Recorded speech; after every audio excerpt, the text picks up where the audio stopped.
Hi guys, this week's topic is crazy dreams, and let's be honest, that's my kind of thing. Whenever I have one, as soon as I wake up I'll write it down on my iPod. I was trying to think of one that I haven't actually already told you, so I was looking through this and I found one that I'd completely forgotten. It's not the craziest one, but I'll give you a little taster. Also, when I write it, I'm still pretty much half asleep, so a lot of it comes out as gibberish. I think at one point I was driving a battery car, which wasn't a good idea.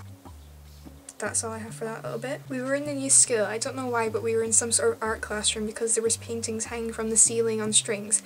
We could see through walls, and I could see my old computing teacher wandering around looking for her keys. She turned to look at us as if we'd seen them. My whole vision turned into a computer-type maze, where a little pig was in the middle to represent her keys, and we both shouted instructions to her. She finally got there. I'm not sure what led to this, but I had a tiny little tree I needed to plant. That's a tiny bit of that dream which I'd completely forgotten. But here's the craziest one. I do remember quite a lot of it, but if I'm looking down it's because I'm referring to my notes. Started off calling the NHS 24 because there was a Cheerio in the lens of my camcorder, right about here. They were trying to tell me that I was wasting their time, that I could simply lift the Cheerio out of the camcorder, but I wasn't having any of it. I just kept saying, there's a Cheerio in the lens of my camcorder. They weren't being any help at all, really. Then they tried to charge me a fine for wasting NHS time, at which point I hung up and then simply removed the Cheerio from the lens. This was straight after the Cheerio thing. I dreamt I was in an English class with the majority of the students being Asian, including an Asian teacher. We had to write something under the title of A Well-Deserved Saturday or Sunday.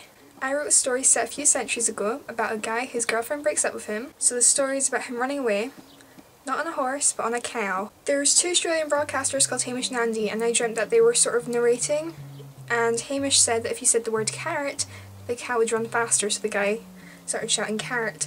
They ran down a hill, past the old rickety house, and the house just burst into flames. The cow freaked and ran faster. They came down to the bottom of the hill, and there was a fence of barbed wire and things, and there was hooves and trotters in it, as if horses and cows had tried to jump over it before. Their feet have got snagged in it and they've kept going without their feet. The guy and the cow, however, managed to clear the fence and carried on going. When I was at school I was in the captain's team, which is pretty much head boy, head girl, vice captains, you know, that kind of thing. I was a vice captain.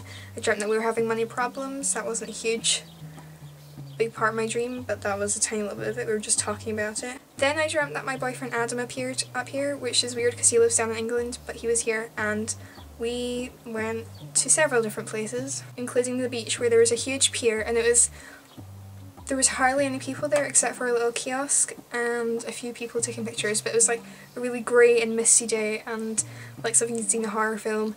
But we just walked across the pier. The pier was absolutely massive. It was like the size of two motorways put together. I was then down running on the inch. I don't know how all these parts link together, but it was like going from scene to scene really quickly, but there was no linking in between them.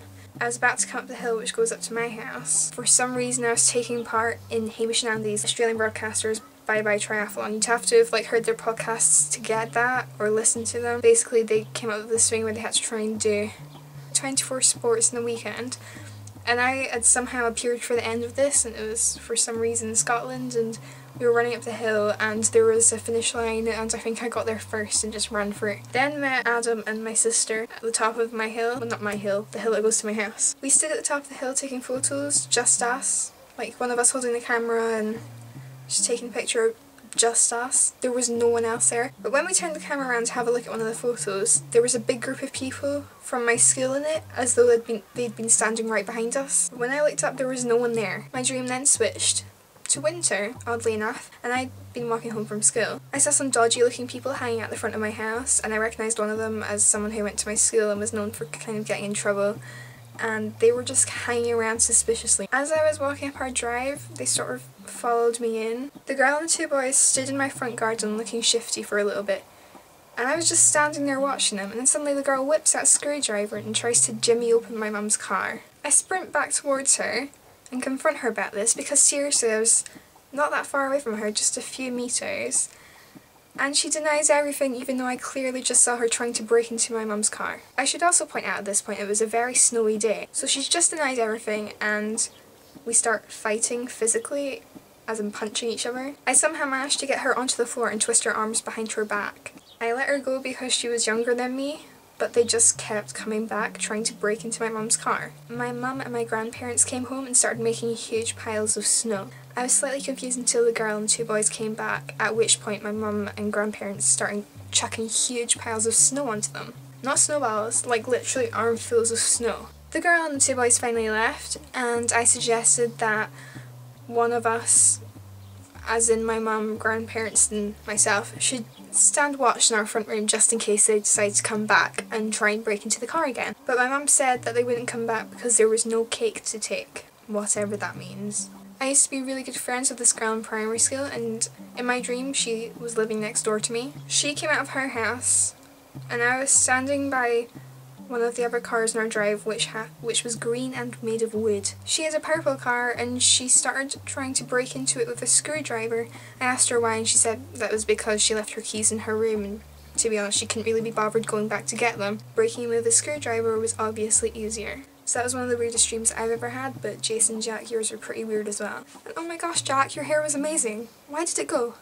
You look like you should have been a guitarist or something in some rock band. So tell me down below or in a video response, what's the craziest dream that you've ever had?